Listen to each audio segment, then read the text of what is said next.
जय हिंद दोस्तों, मैं हूं मेजर गौरव आर्य और आप देख रहे हैं मेजरली राइट। पाकिस्तान में फिर एक ब्लास्ट हुआ, खतरनाक ब्लास्ट हुआ है। पेशावर पब्लिक स्कूल के बगल में ब्लास्ट हुआ है। इसमें 7 लोग जख्मी हुए हैं दोस्तों और 3 बच्चे भी जख्मी हुए हैं। आपको पता है एपीएस पेशावर में जो तहरीक तालिबान पाकिस्तान ने अटैक करा था, एहसानुल्लाह एहसान एक टेररिस्ट था। वो फिर उसने ही क्लेम्ड दैट ये मैंने करवाया है और वहाँ पर करीब 125 से लेकर 130-135 बच्चे, बेगुनाह बच्चे जो स्कूल आए थे पढ़ने के लिए, उनको मार दिया था पाकिस्तान में। ठीक है। इसके अलावा ये इम्प्रोवाइज्ड एक्सप्लोसिव डिवाइस थी और पेशावर के वर्सक रोड पे ये लगाई गई थी। और ये पाकिस्तानी इंग्लिश डेली जो डॉन है उसके मुताबिक इंसिडेंट जो था वो पेशावर पब्लिक स्कूल के आसपास हुआ है 9:10 पे, सुबह 9:10 पे। और superintendent of police Arshad Khan ने बोला है कि 4 किलोग्राम एक्सप्लोजिव इसमें सीमेंटेड ब्लॉक में, जो वो सीमेंट के ब्लॉक नहीं होते इतने बड़े बिल्डिंग के, उसके अंदर छुपा के 4 किलो एक्सप्लोजिव डाला गया और इस एरिया को कॉर्डन ऑफ कर चुके हैं। और केयरटेकर खैबर पख्तूनख्वा के जो चीफ मिनिस्टर हैं, जस्टिस रिटायर्ड अरशद हुसैन शाह, इन्होंने कंडेम करा है और इन्होंने पुलिस से और हायर अप से रिपोर्ट मांगी है।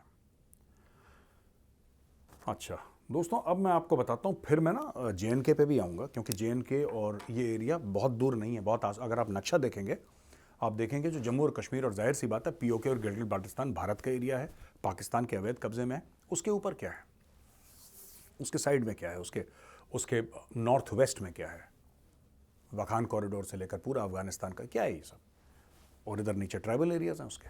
तो अब मैं बात बताना चाहता हूँ। देखिए बात यह है कि ये जो अटैक्स हो रहे हैं पाकिस्तान में, ये रुकने का नाम नहीं ले रहे। पाकिस्तान जो है वो ब्लेम कर रहा है कि यार रॉ ने करा है, इजराइल ने करा है।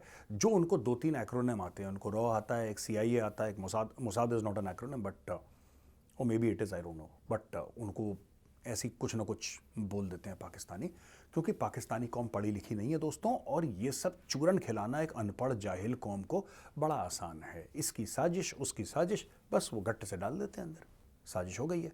अब इसमें असलियत क्या है? असलियत ये है कि ये सांप पाकिस्तान के पाले हुए हैं।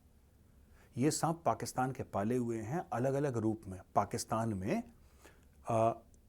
जो मजहबी शिद्दत पसंदी थी, जो रिलीजियस एक्सट्रीमिज्म थी, वो तो डे 1 से थी, क्योंकि नफरत की बिना पे ही पाकिस्तान को बनाया था जिन्ना ने।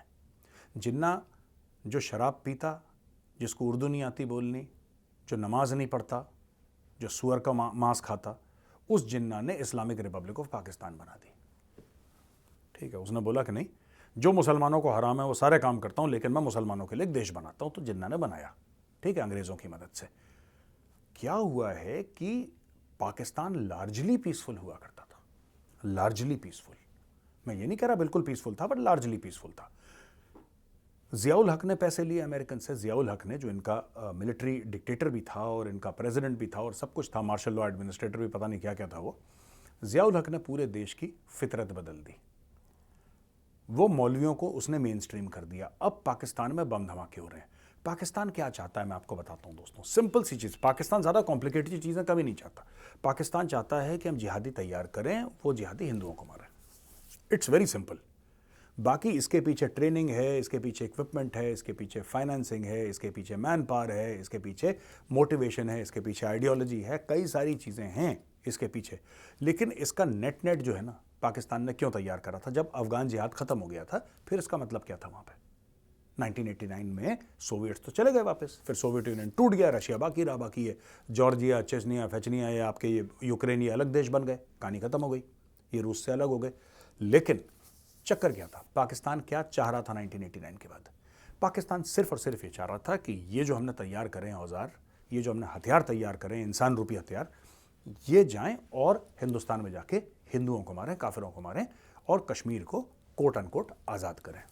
ये पाकिस्तान का एम था। अब हुआ क्या कि इनको तैयार करने के लिए पाकिस्तान को अपने पूरी कौम को रेडिकलाइज करना पड़ा। आपको सभी को तो पागल बनाना पड़ेगा, आपको सभी को ख्वाब दिखाना पड़ा। आप ये तो नहीं कह सकते कि जो इस मदरसे में पढ़ रहा है जन्नत उसी को नसीब होगा। आपको तो ये कहना पड़ेगा कि भाई अगर आप सच्चे मुसलमान हो और अगर आप काफिरों को मारते हो तब आपको जन्नत मिलेगी।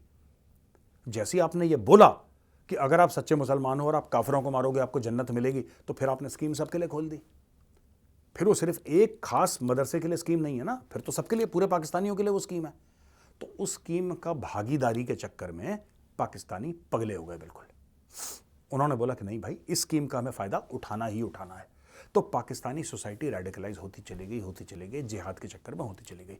ये जो बच्चों के स्कूल में अटैक हुआ है, उसी जिहाद का नतीजा है, क्योंकि पाकिस्तान आज भी चाहता है, देखिए 4 बार FATF की ग्रे लिस्ट में चला गया दोस्तों पाकिस्तान, 4 बार, लेकिन अभी भी पाकिस्तान अपनी हरकतों से बाज नहीं आया। आज भी पाकिस्तान यही चाहता है कि लश्कर तैयबा और जैश मोहम्मद किसी तरीके से इंडिया में घुस के, कश्मीर में घुस के हिंदू, आपने देखा ना कभी कोई लेबरर आ रहा है, बिहार से आ रहा है, यूपी से आ रहा है, उसको मार दिया, कोई गोलगप्पे वाला है, कोई नॉर्मल अपनी रेडी लगा रखा है, देखा अच्छा बाहर वाला है, ठक ठक उसको निपटा दिया, कोई पुलिस वाला, जेन के पुलिस वाला निहत्ते गया मस्जिद में नमाज पढ़ने जा रहा है, उसकी पीठ पे 4 गोलियां। ये सब करते हैं ये लोग, ये सब पाकिस्तानी करते हैं, पाकिस्तानी स्टेट कराता है। लेकिन जब इनके साथ होता है तब ये विक्टिम कार्ड प्ले करते हैं भाई, तब ये कहते हैं हमारे साथ तो बड़ा गलत हो गया जनाब, हमारे साथ तो नाइंसाफी हो गई जनाब, हमारे साथ ऐसा हो गया, गुड टेररिस्ट, बैड टेररिस्ट। तो ये है। दूसरी चीज ये है कि JNK में NIA ने, जो नेशनल इन्वेस्टिगेशन एजेंसी है, उसने 7 डिस्ट्रिक्ट में 8 लोकेशन उन्होंने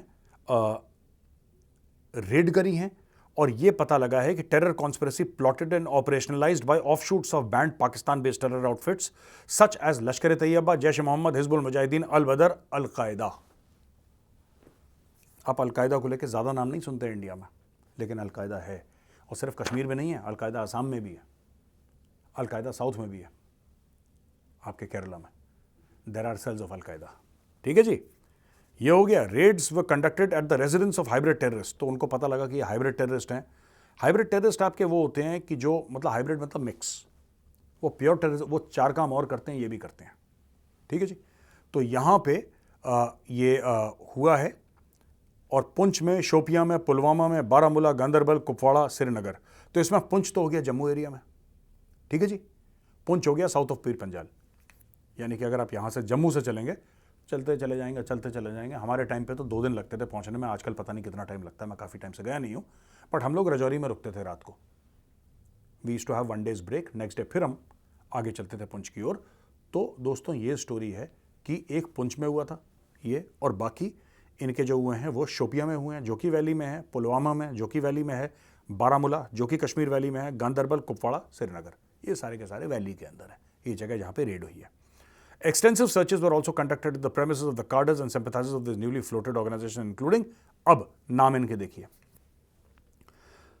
resistance front, united liberation front Jammu and Kashmir, Mujahideen Ghazwatul Hind, Jammu और Kashmir freedom fighters, Kashmir tigers, PAF amongst others. इसमें आप देखेंगे कि जितने भी नाम हैं, मुजाहिदीन गजवतुल हिंद को छोड़ के बाकी सारे नाम सेक्युलर हैं दोस्तों, बाकी सारे नाम सेक्युलर हैं। इसमें अगर आप ये देखेंगे, जैसे एक नाम है किसी का resistance front, the resistance front, TRF लश्कर तैयबा का ही विंग है, लेकिन द रेसिस्टेंस फ्रंट आप देखेंगे बड़ा सेक्युलर सा नाम है। इसमें कोई मुजाहिदीन, इसमें कोई जैश मोहम्मद, लश्कर तैयबा, ऐसे तो कुछ नहीं लिखा हुआ। The resistance front, united liberations front Jammu and Kashmir, ये भी बड़ा सेक्युलर सा नाम है। Jammu and Kashmir freedom fighters, ये भी बड़ा सेक्युलर सा नाम है। कश्मीर टाइगर्स, ये भी बड़ा सेक्युलर सा नाम है। PAAF, ये भी बड़ा सेक्युलर सा नाम है।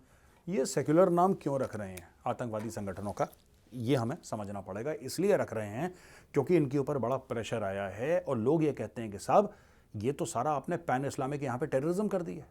जैश मोहम्मद तो और भी नाम है, लश्कर तैयबा तो और भी नाम है, इसमें कश्मीर कहाँ से आ गया बीच में भाई?